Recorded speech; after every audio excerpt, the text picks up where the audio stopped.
노력하는 성실함이 지키게 한다는 주제로 하나님의 말씀 나누려고 합니다. 언약, 노력하는 성실함이 지키게 한다는 주제로 말씀 나누겠습니다. 독일의 유명한 역사학자인 폰 랑케는 산책을 하다가 우유 배달원을 만나게 되었습니다. 근데 그 소년이 길가에 그냥 주저앉아서 막 울고 있는 거예요. 하도 서럽게 울고 있어서 랑케가 가서 무슨 일 있냐고, 왜 그러냐고 이렇게 물었더니 그가 말하기를 우유를 그냥 엎어서 다 땅에다 엎어버린 겁니다. 근데 문제는 그것을 변상할 만한 돈이 자신에게 없다 보니까 그게 얼마나 낙심이 됐겠어요. 그래서 그냥 막 울고 있다고 그러는 겁니다. 랑케가 너무 딱해 보여서 그럼 내일 이 시간에 내가 여기에 올 테니까 그때 너가 오면 내가 그 보상할 금액을 변상할 금액을 내가 마련해서 너에게 주겠다 이렇게 약속을 했습니다. 그래서 아이를 달래서 보냈어요. 그리고 집에 돌아와 보니까 그의 친구로부터 연구비를 지원할 사람과의 만남이 내일 갑자기 잡혔다고 이런 그 전갈이 와 있는 거예요. 두 약속이 겹치게 되어지잖아요. 그죠?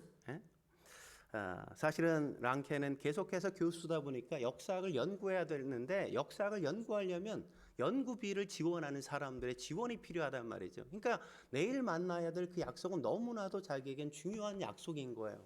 후원받을 수 있는 굉장히 중요한 약속인데 그 약속을 내가 가야 될지 그 자리에 가야 될지 아니면 이 어린 소년과의 약속을 지키기 위해 그 자리에 갈지 한참을 고민했어요. 그러다가 소년과의 약속을 지켜야 되겠다고 마음을 먹었습니다. 왜냐하면 랑케는 자신에게 주어진 이득보다 어린 소년과의 신용이 더 중요하다고 여겼기 때문이란 말이죠. 여러분, 약속을 지킨다는 건 자신이 한 말을 책임지는 행동인 동시에 우리에게 약속하신 말씀을 반드시 이루시는 하나님의 성품을 따르는 일이라는 사실을 우리는 기억해야만 합니다. 그렇게 약속을 지킨다는 것, 그것은 신성한 것이란 말이죠. 그냥 약속을 지키는 것만이 아니라 그것은 하나님의 성품에 참여하는 아주 중요한 일이라는 사실을 우리는 기억해야만 합니다. 여러분, 약속의 의미는 가치의 비중이 아니라 지키려고 노력하는 성실함에 있다는 사실을 우리가 놓치면 안 됩니다.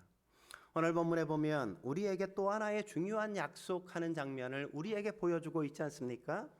이 약속 역시 좋은 열매를 기대하는 것과 동시에 지키려는 노력의 성실함을 요구하는 것을 우리가 본문에서 확인할 수 있단 말이죠. 5절에 뭐라고 이야기하죠? 5절에 보면 이렇게 얘기하죠. 5절에 너희가 내 말을 잘 듣고 내 언약을 지키면 이렇게 이야기하는 걸 우리가 만날 수 있지 않습니까? 이 약속은 사실은 시내산 언약이라고 이야기하죠. 이 시내산 언약이 보통 19장에 오늘 본문부터 시작해서 24장까지 함께 길게 기록되어 있습니다. 여러분, 언약이라는 말은 히브리 말로 베리트라는 말인데 둘 사이를 연결시킨다, 둘 사이를 묶는다 이런 의미가 그 속에 있는 겁니다.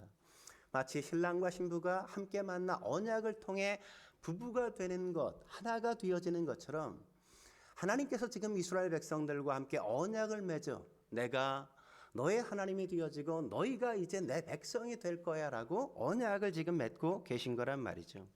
1절에 뭐라고 이야기하죠? 1절에 이렇게 얘기합니다. 같이 읽겠습니다. 시작. 이스라엘 자손이 애굽 땅을 떠난 지 3개월이 되던 날 그들이 시내 광야에 이르니라. 애굽을 떠난 지 얼마 됐다고요? 3개월 되었다고. 3개월. 3개월 됐습니다. 3개월이 되었어요. 그래서 이 시내 광야에 이르렀다 이렇게 얘기하는데 사실은 이 지역은 광야와 함께 산이 함께 어우러져 있다 보니까 어떤 사람은 시내 광야라고 부르기도 하고 어떤 사람은 시내 산 이렇게 부르기도 했단 말이죠. 시내 산의 또 다른 이름이 뭡니까? 호렙산이죠. 호렙산에. 그러니까 이 세 단어는 같은 데를 지칭하는 거예요. 시내 광야, 시내 산, 호렙산. 이 말이 동일한 장소를 지칭한다는 걸 여러분이 기억하시면 되겠습니다. 이 시내산에서 하나님이 이스라엘 백성과 언약을 맺고 있단 말이죠. 언약의 내용이 뭡니까? 5절과 6절에 이렇게 기록하죠. 5절과 6절. 5절과 6절 같이 읽겠습니다. 시작. 너희가 내 말을 잘 듣고 내 언약을 지키면 너희는 내 소유가 되겠고 너희가 내게 대하여 제사장 나라가 되며 거룩한 백성이 되리라. 이 얼마나 놀라운 약속입니까? 하나님이 우리에게 뭐라고 말씀하세요? 너희는 내 소유가 될 거야. 그리고 너희는 제사장 나라가 될 거야. 그리고 너희는 거룩한 백성이 될 거야.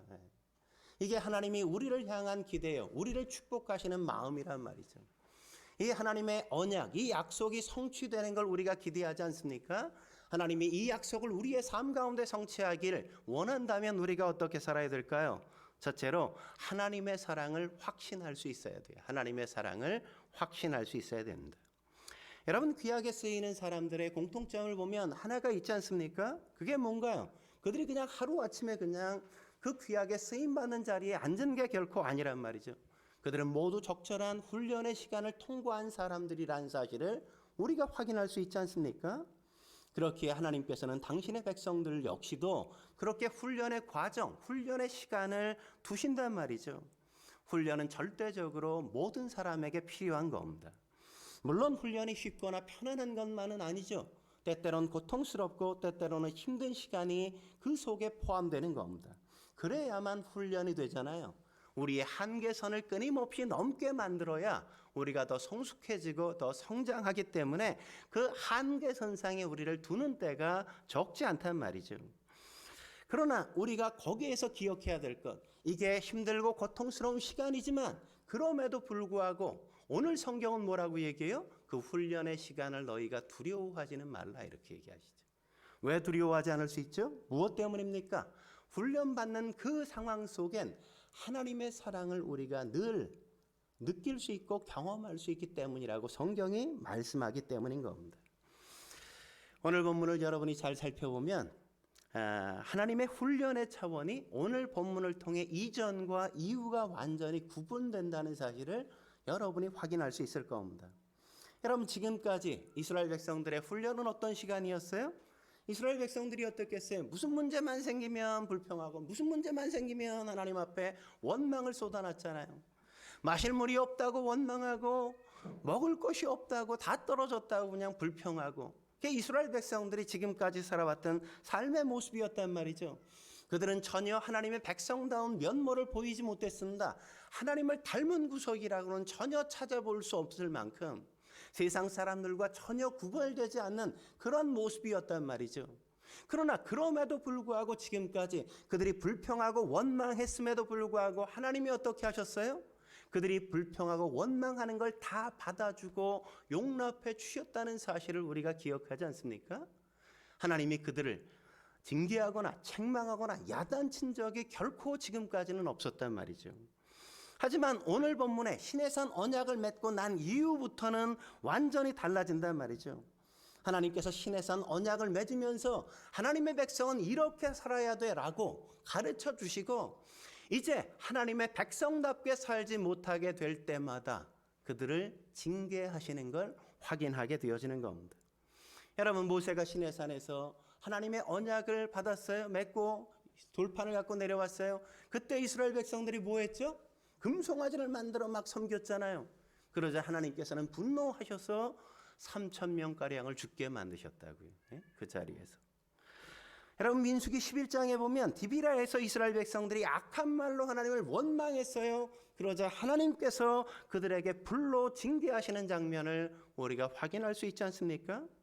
민수기 13장 14장에 가보면 이스라엘 백성들이 가나안 땅을 정탐하도록 정탐꾼을 보내서 그들이 40일간 정탐하고 돌아와서 보고했는데 악평을 하잖아요, 그 땅에 대해서. 그러자 백성들이 그 이야기를 듣고 밤새도록 하나님 앞에 원망했잖아요. 그러자 하나님이 그들을 징계하지 않습니까? 어떻게 해요? 20살 넘은 사람은 누구도 너희가 악평한 그 땅을 들어가지 못할 거야. 그리고 40일 동안 너희가 정탐했는데 그 하루를 1년으로 계산해서 40년 동안 너희가 다시 광야를 돌게 될 거야. 이렇게 하나님이 징계하시는 걸 우리가 만나죠. 하나님의 백성이 하나님의 백성답게 살지 않자 하나님은 그들을 놔두시지 않고 사랑의 매를 드셔서 그들을 징계하시는 걸 우리가 확인하는 겁니다. 그러므로 우린 하나님의 백성답게 살려고 끊임없이 노력해야 된단 말이죠. 여러분 이건 마치 이런 것과 같아요. 우리 이든이나 여름이 아직 뭘 알아요, 그죠? 아무것도 모르잖아요. 그때는 그냥 뭘 해도 다 그냥 다 받아주잖아요, 그죠? 근데 이제 초등학교 딱 들어갔어. 우리 무용이만 해도, 우리 재영이 무용이만 하면 어떻게 해요? 그러면 안 돼, 이건 해야 돼, 이건 이렇게 하면 안 돼, 이렇게 가르쳐주고 그 다음부터 잘못할 때마다 이제 야단을 치고 매를 들고, 그죠? 그러는 것과 같은 겁니다. 같은 거예요. 예? 그러나 그럼에도 불구하고 이런 훈련을 우리가 두려워할 필요가 없는 이유가 뭐라고 얘기했어요? 하나님의 사랑이 우리와 늘 함께할 것을 알기 때문이란 말이죠. 그래서 오늘 본문의 4절에 보면 이렇게 말씀하시는 겁니다. 4절 같이 읽어볼까요? 4절 읽겠습니다. 시작. 내가 애굽 사람에게 어떻게 행하였음과 내가 어떻게 독수리의 날개로 너희를 업어 내게로 인도하였음을 너희가 보았노라. 여러분 이게 하나님이 시내산에서 맺을 때 첫 일성이 바로 이거였단 말이죠. 내가 어떻게 애굽 땅에서 너희를 인도하여 냈는지 너희들 잘 기억하고 있지? 있지 않았지? 이렇게 말씀하신 거란 말이죠. 어떻게 이끌었다고 말씀하시죠? 독수리가 업어 인도한 것처럼, 독수리가 자기 새끼를 업어서 키운 것처럼 그랬다고 이야기하시는 것 아닙니까? 여러분 창공의 왕자인 독수리는 이렇다고 이야기하죠. 새끼 독수리가 성년이 될 때까지 잘 바위산 중턱에다가 집을 마련해서 거기에서 잘 키워요. 이제 성년이 되면 그 집을 다 흐트러요. 다 빼내. 더 이상 집이 되지 못하도록 거기에 머물 수 없다는 사실을 이 새끼에게 가르치는 겁니다. 그리고 자꾸만 절벽 끝으로 몰아서 그가 창공을 향해 날 수 있도록 자꾸만 내몬단 말이죠. 새끼 독수리가 용기를 내어서 창공을 날아요. 처음에 힘차게 막 날개짓하면서 두려움 가운데 막 날개짓하다가 이제 더 이상 힘들어서 날개짓을 못하게 되어질 쯤 되어지면 이제 막 곤두박질 치게 되어지잖아요. 그러면 어미 독수리가 180km로 날아서 떨어지는 새끼 아래로 날아서 날개를 펴서 그 날개 위로 새끼 독수리가 안전하게 떨어지도록 그렇게 그를 업어서 창공으로 다시 올라서 그 새끼 독수리에게 그렇게 이야기한다는 것 아닙니까? 잘했어. 너는 독수리야. 너는 창공의 왕자야. 너는 이렇게 멋지게 날을 수 있어. 너가 다시 한번 더 높이 날을 수 있도록 다시 한 번만 해보자. 그러면서 계속해서 창공 위에서 새끼 독수리를 떨어뜨리고 날 수 있도록 계속 도전하면서 독수리가 어른 독수리답게 살아갈 수 있도록 그렇게 양육한다는 거죠. 그리고 새끼 독수리가 이제 부모를 떠나서 독립할 때가 되었음에도 불구하고 그때에도 어미 독수리와 아비 독수리는 그 새끼 독수리에게 그렇게 말한다고 말하지 않습니까? 이제 넌 충분히 혼자 잘 살 수 있어. 하지만 너가 어려울 땐 언제든지 크게 울부짖어 우리를 불러. 그러면 언제든지 우리가 찾아가서 너를 도울 거야. 지금 하나님께서 이스라엘 백성들에게 그렇게 말씀하시는 겁니다. 내가 너희를 애굽 땅에서 업어서 너희를 여기까지 인도하지 않았냐. 그건 지금까지만의 문제가 아니라 앞으로 너희가 어려움이 있고 고통이 있고 아픔이 있고 고난의 세월이 찾아올 때 내가 너희를 홀로 내버려 두지 않을 거야. 독수리가 그 새끼를 업어 키운 것처럼 나는 언제나 너희가 위험 가운데 처하지 않도록 너희를 도와줄 거고 너희를 다시금 구원해 줄 거야. 하나님께서 지금 그렇게 말씀하시는 거란 말이죠. 이 하나님의 사랑을 우리가 확신할 수 있을 때 하나님이 주신 이 언약이 우리의 삶 속에 이루어지는 걸 경험하고 확신할 수 있게 되어지는 겁니다. 사랑하는 성도 여러분, 사단은 얼마나 끊임없이 우리의 삶을 무너뜨리고 넘어뜨리고 좌절시키고 절망하게 만듭니까? 세상 한복판에서 실패하게만 한 것이 아니라 우리가 그 세상 한복판에서 실패할 때마다 너 같은 게 예수 믿는 거야? 너 같은 사람이 정말 신앙인이 맞아? 야, 너 삶 가운데 예수 닮은 구석이 어디 있어? 네 언어를 봐. 너의 표정을 봐. 너의 삶의 모습을 봐. 어디 뭘 보고 너를 예수 믿는 사람이라고 말할 수 있겠어? 야, 넌 기도도 안 하잖아. 성경도 읽지 않잖아. 근데 네가 무슨 예수 믿는 사람이야? 야, 그러려면 관둬. 이렇게 말할 때가 참 많지 않습니까? 그럴 때 우리의 마음이 얼마나 많이 무너져요. 우리가 부족해요. 우리는 실수해요. 우리는 연약하단 말이죠. 우리가 실수하고 실패할 때가 그렇게 많이 있어요. 하지만 그럼에도 불구하고 사단이 우리에게 찾아와 그렇게 이야기할 때마다 우리는 사단에게 뭐라고 말할 수 있어야만 합니까? 그래, 맞아. 나는 그렇게 실수했어. 실패했어. 나는 예수님을 닮은 구석이 이렇게 없는 게 맞아. 하지만 그럼에도 불구하고 여전히 하나님이 날 사랑하신다는 건 변하지 않아. 우리는 그렇게 말할 수 있어야만 한단 말이죠. 예? 그게 사실이고 그게 성경이 우리에게 가르치는 진리란 말이에요. 예? 우리가 넘어져도 실패해도 쓰러져도 그것이 우리의 끝이 되지 않는 이유는 하나님께서 우리를 사랑하신다는 걸 알기 때문인 겁니다. 성경 예수님은 요한복음 10장 29절에 뭐라고 말씀하셨습니까? 이렇게 말씀하셨죠. 그들을 주신 내 아버지는 만물보다 크심에 아무도 아버지의 손에서 빼앗을 수 없느니라. 우리를 결코 빼앗아갈 존재는 세상에 존재하지 않습니다. 우리는 하나님 안에 있어요. 하나님의 품 안에 있는 겁니다. 우리가 어떤 모습으로 존재하든 그곳이 주님의 품 안이라는 사실을 결코 잊지 마시기를 주의 이름으로 축원합니다.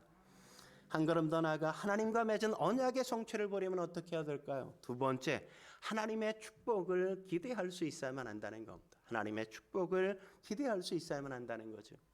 5절과 6절이 그렇게 우리에게 말씀해 주지 않습니까? 5절과 6절 같이 한번 읽어보도록 하죠. 5절 6절 읽겠습니다. 시작.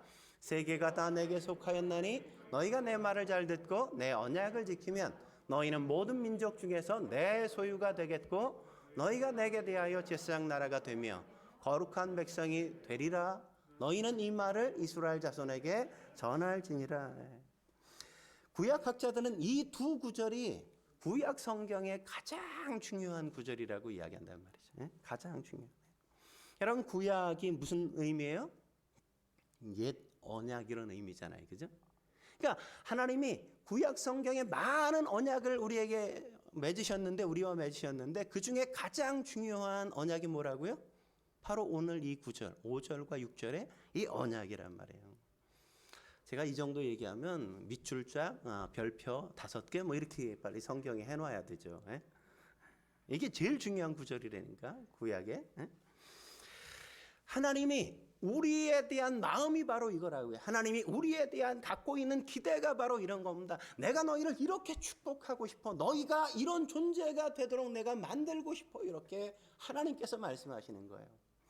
하나님께서 우리에게 부으시는 첫 번째 축복 뭘까요? 뭐라고요? 첫 번째, 내 소유가 되리라. 내 소유가 되리라.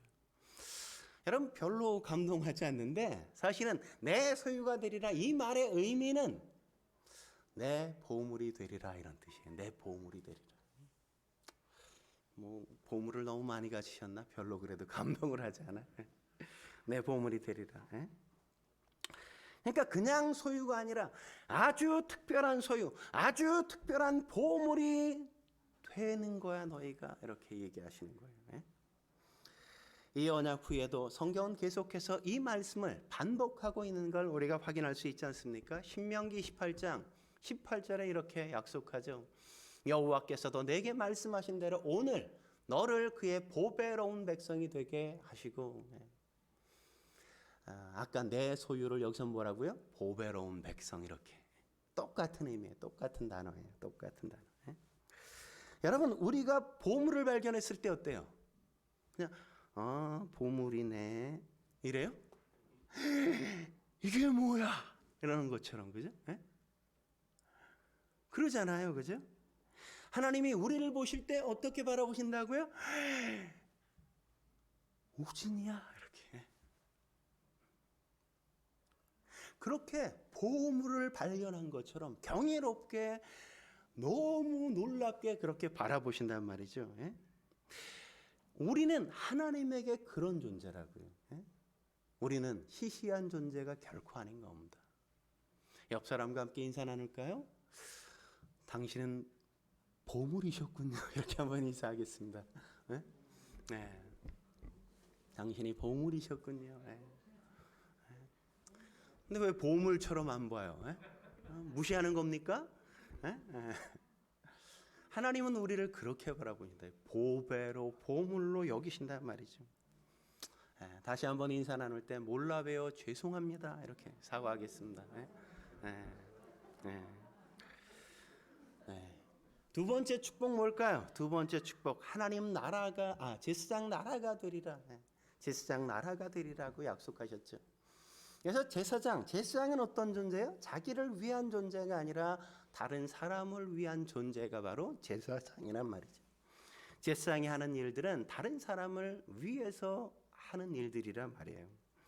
백성들에게 고통의 문제나 여러 가지 다양한 문제가 일어날 때마다 그 문제를 가지고 하나님 앞에 가서 해결하려고 하는 사람, 그들이 바로 제사장들이었던 겁니다. 다시 말하면 하나님과 사람 사이의 해결사, 중보자의 역할을 하는 존재가 바로 제사장의 역할이란 말이죠. 그런데 하나님은 지금 이스라엘 백성에게 개인적으로만이 아니라 공동체적으로 너희가 제사장 나라가 될 거야 라고 말씀하시고 있는 겁니다. 다시 말하면 여러분의 삶의 주변에서 여러분이 그들의 인생을 돕고 세우는 중보자가 될 거야 라고 이야기하시는 것뿐만 아니라 여러분 전체가 다른 이웃 나라에 그렇게 하나님과 연결하는 거대한 아름다운 중보자의 나라가 될 거라고 말씀하시는 거란 말이죠. 그런데 이 기대는 이스라엘 백성을 위한 기대가 아니라 구원받는 모든 그리스도인들을 향한 기대라는 사실을 우리가 놓치면 안 됩니다. 왜냐하면 구원받은 그리스도인들이 진정한 이스라엘 백성이기 때문에 그런 겁니다. 그래서 베드로전서 2장 9절에 뭐라고 말하죠? 이렇게 말하잖아요. 너희는 왕 같은 제사장이요. 우리는 왕 같은 제사장이란 말이죠. 그러므로 우린 이웃의 문제와 아픔을 해결해 줄 수 있는 존재라는 사실을 놓치면 안 돼요. 우리가 이웃을 위해 기도할 때, 우리가 이웃에게 복음을 전할 때 그들의 아픔이 덜어지게 되어지고 문제가 해결되어지고 치유가 되어지는 역사가 일어나게 될 거라고 말씀하시는 겁니다. 이건 얼마나 놀라운 삶인가요? 이게 바로 제사장의 삶이란 말이죠. 그래서 하나님께서는 우리에게 너희가 제사장 나라가 되어야 한다고 말씀하시는 겁니다. 그런데 여러분, 이스라엘 백성들이 정말 제사장 나라처럼 되었나요? 그렇게 살았어요? 그런 삶을 살지 못했죠. 그렇게 삶을 살지 못하고 그들은 도리어 제사장 나라가 된다는 걸 우리는 하나님의 선택한 백성이야 라는 선민의식으로 잘못 포장해서 이해해서 그들은 하나님의 말씀대로 살지 않고 하나님의 말씀에 반대되게 삶을 살았죠. 그러다 보니까 엄청 혼나지 않았습니까? 두드려 맞았죠. 참으로 흥미로운 건 내가 나 자신을 위해 살면 하나님이 내 축복 또한 거둬 가신다는 겁니다. 내가 나를 위해 살면 내가 얻어야 될 축복 역시 거두어 가신다고요. 그래서 어려우면 어려울수록 이웃들의 어려움을 보살피고 살필 줄 알아야만 하는 겁니다. 내가 먼저 살아야 한다 이렇게 우리는 생각하지만 하나님의 공식은 정반대란 말이죠. 우리가 이웃을 돕고 섬기면 하나님이 우리를 통해 이웃을 살릴 뿐만 아니라 우리 또한 하나님의 축복으로 더 살게 되어질 거라고 말씀하신단 말이에요.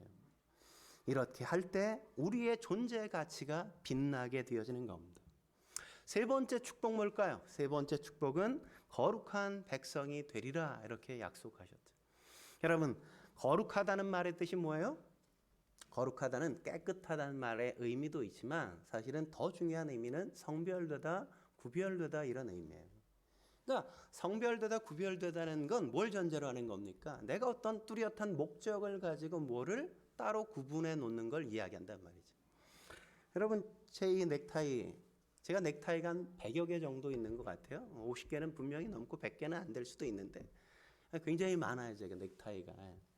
근데 제가 주일날 매는 넥타이는 뭐 한 10개도 채 안 되는 것 같아요. 주일날을 위해서 따로 교회에다가 제가 따로 그렇게 구별해서 갖다 놨다고요. 왜요? 주일날 예배 때 하나님을 예배할 때 매기 위해서. 여러분, 이 넥타이가 20년 된 넥타이예요. 20년 된 넥타이. 제가 지구촌교회 청년 일지구 마을장들이 언젠가 저에게 이렇게 선물해 준 건데 벌써 한 20년 됐죠. 그죠? 20년 된 넥타이. 근데 아직도 저는 이게 너무 좋아. 아직도 늘 행복하게 제가 이 넥타이 보면 행복해져요. 그래서 주일날 매게 되어진단 말이죠. 이런 거란 말이에요. 이런 거. 하나님께서 특별하게 쓰시기 위해서 우리를 구별해 두셨다는 거예요. 그렇기에 우리가 거룩한 존재라고 말하는 겁니다. 여러분, 우리가 인생에 누군가로부터 쓰임을 받는다는 것보다 더 놀라운 축복이 어디 있습니까? 내가 쓰임 받을 때 행복한 것 아니에요? 우리가 가장 불행한 게 뭐예요? 내가 쓸모 없다고 여겨질 때잖아요. 나를 찾는 사람이 아무도 없고 내가 어디에도 쓸모가 없다고 여겨지는 인생만큼 불행하고 저주스러운 건 없단 말이죠. 내가 여전히 누군가로부터 사랑받고 환대받고 내가 쓰임이 있는 존재라고 여겨질 때 행복한 것처럼 하나님은 우리를 그렇게 쓰실 수 있는 존재처럼 그렇게 여기시고 바라보신단 말이죠. 그러므로 사랑하는 성도 여러분, 여러분이 여전히 하나님께 귀하게 특별히 구별해서 쓰시기를 원하는 존재라는 사실을 놓치지 마십시오. 여러분은 쓸모없는 존재가 아닙니다. 무익한 존재가 아니란 말이죠. 여러분은 유익한 존재예요. 하나님 나라를 위해 아주 고결하게 쓰임 받기 위해 선택된 백성이라는 사실을 잊지 않기를 주의 이름으로 축원합니다. 마지막으로 하나님과 맺은 언약의 성취를 보려면 어떻게 해야 될까요? 세 번째, 하나님의 말씀을 준행해야 한단 말이죠. 하나님의 말씀을 준행해야만 하는 겁니다. 하나님의 언약은 하나님의 사랑에 근거하고 하나님의 축복으로 약속되었지만 이 축복의 약속을 성취하기 위해선 반드시 우리가 준행해야 될 두 가지가 있다고 성경이 말해주지 않습니까? 하나님의 놀라운 축복을 우리가 성취하기 위해 준행해야 될 두 가지의 조건, 뭐라고 이야기하죠? 첫째는 하나님의 말씀을 듣고 순종해야 한다고 이야기하죠. 하나님의 말씀을 듣고 순종해야만 한다. 5절 다시 한번 읽어볼까요? 5절 말씀 같이 읽겠습니다. 시작. 너희가 세계가 다 내게 속하였나니 너희가 내 말을 잘 듣고 내 언약을 지키면 너희는 모든 민족 중에서 내 소유가 되겠고. 이 구절을 영어 성경으로 보면 내 말을 잘 듣고는 if you obey me 이렇게 돼 있어요. 만일 너희가 이렇게 하면 이렇게. 내 언약을 잘 지키면 역시도 if로 시작한단 말이죠. 만일 너희가 이렇게 행동할 때 이렇게. 그러니까 조건절로 돼 있죠. 그죠? 하나님의 축복을 우리가 경험하려면 이 언약이 내 삶에 성취되는 걸 보려면 너희가 반드시 이걸 해야 된다고 말씀하시는 거죠. 뭐요? 하나님의 말씀을 경청해 하나님의 말씀을 철저하게 순종하는 자에게 하나님의 이 신의 산 언약이 우리의 삶 가운데 성취가 되어진다고 말씀하시는 겁니다. 여러분이 하나님의 보배롭고 존귀한 존재로 쓰임 받다가 하나님 앞에 자랑스럽게 서기를 원하십니까? 아니면 하나님의 백성이면서도 쓰레기처럼 살다가 하나님 앞에 부끄럽게 서기를 기대하십니까? 우리는 이 땅에서 하나님 앞에 참으로 존귀하게 보배롭게 쓰임 받다가 하나님 앞에서 자랑스럽게 서기를 소망하지 않습니까? 중요한 건 뭐예요? 우리가 뭘 선택하느냐의 문제죠. 저와 여러분이 순종할 건가, 순종하지 않을 건가, 그건 우리의 선택의 몫이란 말이죠. 우리가 하나님의 보배롭고 존귀한 존재로 하나님과 이웃들에게 마음껏 쓰임을 받는 인생을 살기를 사모한다면 먼저 우리는 하나님의 말씀을 경청하고 그 말씀대로 순종해야만 하는 겁니다. 여러분, 어두운 인생을 살았던 막달라 마리아 여러분 기억하시지 않습니까? 악한 귀신 7이 들려서 마리아의 인생이 마치 쓰레기처럼 되어버렸잖아요. 하지만 막달라 마리아가 주님을 만나고 하나님의 말씀을 붙들고 살기 시작하자 그녀는 교회 역사상 가장 위대한 여성 지도자 가운데 한 사람으로 우뚝 서는 걸 우리가 확인하게 되었잖아요. 쓰레기 마리아가 보물 마리아가 된 거란 말이죠. 어둠의 여인 마리아가 빛의 여인이 된 겁니다. 날마다 죽지 못해 어쩔 수 없이 사는 여인이 아니라 이제는 생명이 충만해 사람들을 살리는 인생으로 마음껏 부지런히 애써 넘치는 에너지를 쏟아붓는 여인으로 그의 인생을 살아가고 있는 거란 말이죠. 여러분, 마태를 생각해 보십시오. 그는 로마에서 고용된 세리 아니었습니까? 자기 민족을 등쳐먹는 민족의 반역자였단 말이죠. 가난한 사람들마저 착취해서 그들을 더 어렵게 살게 만드는 돈의 노예에 지나지 않았습니다. 하지만 그가 주님을 만나고 주님의 제자가 되어지자 그는 동료 세리에게 예수님을 믿으라고 전도하는 전도자로 변화되었잖아요. 세금을 더 많이 징수하기 위해 거짓 장부를 기록했던 그가 어느새 예수님의 인생을 기록해 마태복음을 기록하는 존재가 되었을 뿐만 아니라 자기가 마태복음을 기록하고 마지막 장에 뭐라고 얘기합니까? 기상명령을 기록하죠. 너희는 땅끝까지 이르러 내 증인이 되어야 한다는 그것을 자기가 기록하지 않습니까? 그리고 그는 그 지상명령을 성취하기 위해 아라비아로 에티오피아까지 가서 복음을 전하는 존재가 되어진단 말이죠. 쓰레기 같은 인생이었던 그가 보배 같은 인생으로 변화되어진 겁니다. 민족의 반역자가 이제는 세계를 변화시키는 존재로 거듭난 거란 말이죠. 이게 어떻게 가능했을까요? 하나님의 말씀을 경청하고 말씀에 순종하기 시작하면서 그 변화는 가능했단 말이에요. 하지만 하나님의 축복을 받기 위해 하나님의 말씀에 순종하는 것만으로는 결코 되어지지 않는다고 이야기하죠. 순종을 넘어서 우리에게 한 가지 더 필요한 게 있다고 오늘 본문이 우리에게 가르치지 않습니까? 두 번째 뭐예요? 자신을 성결하게 해야만 한다, 이렇게 이야기하죠. 자신을 성결하게 해야만 한다.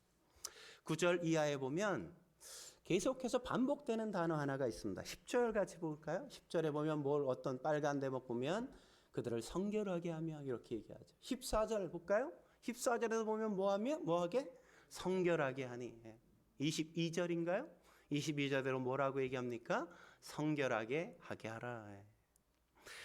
뭘 계속해서 반복하고 있습니까? 성결해야 한다는 걸 반복적으로 이야기한단 말이죠.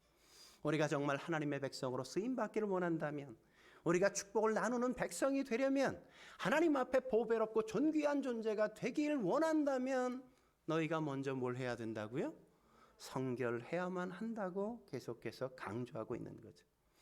하나님의 말씀에 순종하는 것도 더 중요하지만 그것보다 더 근원적으로 중요한 건 내가 성결해야만 된다는 겁니다. 여러분, 여러분의 집엔 그릇이 많잖아요, 그죠? 접시, 그릇 엄청 많지 않습니까? 그건 다 쓸모가 있죠, 그죠? 그런데 언제나 그걸 다 써요? 아니죠. 쓸모 없을 때가 있어요. 언제요? 그게 더럽혀졌을 때. 더러운 그릇에 음식을 내나요? 더러운 그릇을 막 씁니까? 그런 적은 없단 말이에요. 더러우면 어떤 금으로 만든 그릇도 은으로 만든 그릇도 아무리 비싼 그릇도 뭘 내놓을 수가 없어요, 거기에는. 그런데 그냥 별 볼 일 없는 그릇일지라도 깨끗하면 어때요? 깨끗하면 뭘 할 수 있다고요. 뭘 할 수 있어요. 그것과 마찬가지예요. 하나님도. 우리가 어떤 존재냐보다 더 중요한 건 너가 정말 깨끗하냐, 깨끗하지 않냐. 그게 중요하다고요. 우리가 깨끗해야만 하나님께서 우리를 쓰신단 말이죠. 우리를 쓰세요. 이게 굉장히 중요한 거예요. 아무리 비싸도, 아무리 커 보여도, 아무리 세상적으로 잘 나가도 더러우면 끝나는 겁니다. 끝나는 거예요. 그럼 더 이상 쓸모가 없어요. 하나님은 우리가 하나님의 말씀에 순종하고 하나님이 쓰실 수 있도록 깨끗하게 준비될 때 우리를 보배롭고 존귀한 존재가 되어 사람들에게 축복이 되는 인생을 살게 하신다고 약속하시는 겁니다. 근데 제가 이렇게 설교하면 꼭 설교를 듣는 성도님들 가운데 어떤 분은 에이, 그게 과연 내게도 가능하겠습니까? 이렇게 나 같은 사람 안 되죠. 이렇게 생각하시는 분이 계실 수도 있단 말이죠. 근데 전혀 그렇지 않아요. 여러분에게도 충분히 다 가능한 겁니다. 왜요? 성경의 위대한 인물들은 하나같이 우리와 별반 다르지 않은 존재들이었단 말이죠. 그들은 인생에서 비주류였습니다. 그들은 실수가 많았을 뿐만 아니라 핸디캡 역시도 적지 않게 갖고 있었던 사람이란 말이죠. 여러분, 야곱 뭐가 생각나요? 거짓말을 그냥 그렇게 잘하는 사람. 근데 그를 이스라엘이 되게 만드시잖아요. 다윗 뭐가 생각이 나요? 자기 수하의 장수의 아내를 겁탈하고 그 장수를 전쟁터에 내몰아 죽게 만든 게 다윗 아닙니까? 살인자죠, 살인자. 근데도 그를 이스라엘의 왕이 되게 만드셔서 그를 통해 역사하신다고요.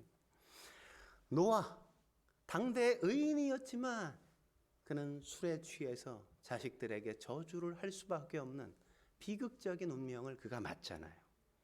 여러분, 요나가 하나님의 사람 선지자였음에도 불구하고 하나님의 말씀을 명령을 외면한 채 도망쳤던 그런 존재란 말이죠. 여러분만 그런 게 아니라 믿음의 모든 위대한 영웅들 역시 그러했던 존재란 말이에요. 미리암 어떤 존재입니까? 지도자를 뒤에 가서 뒷담화를 어마어마하게 까든 그런 사람이 미리암이었잖아요. 도마 어떤 사람이죠?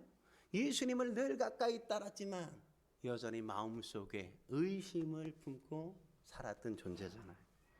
사라는 하나님이 약속하셨음에도 불구하고 그 약속의 때까지 기다리지 못하고 참을 수가 없었던 존재 아닙니까?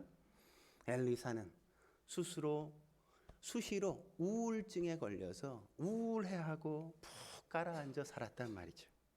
모세는 말을 더듬었고 아브라함은 우리 집사님처럼 이 나이에 뭐 내가 무슨 뭘 할 수 있다고 이렇게 생각하는 사람이었어요. 근데 그럼에도 불구하고 하나님은 그들을 통해서 하나님의 위대한 역사를 시작해 가신단 말이죠. 하나님은 능력 있는 사람을 들어 쓰지 않습니다. 하나님 앞에 성결하기를 다짐하고 하나님의 말씀 앞에 순종하기를 다짐할 줄 아는 그 사람을 통해 역사를 새롭게 만들어 가셨죠. 예수님은 마가복음 9장 23절에 뭐라고 말씀하시죠? 이렇게 말씀하시잖아요.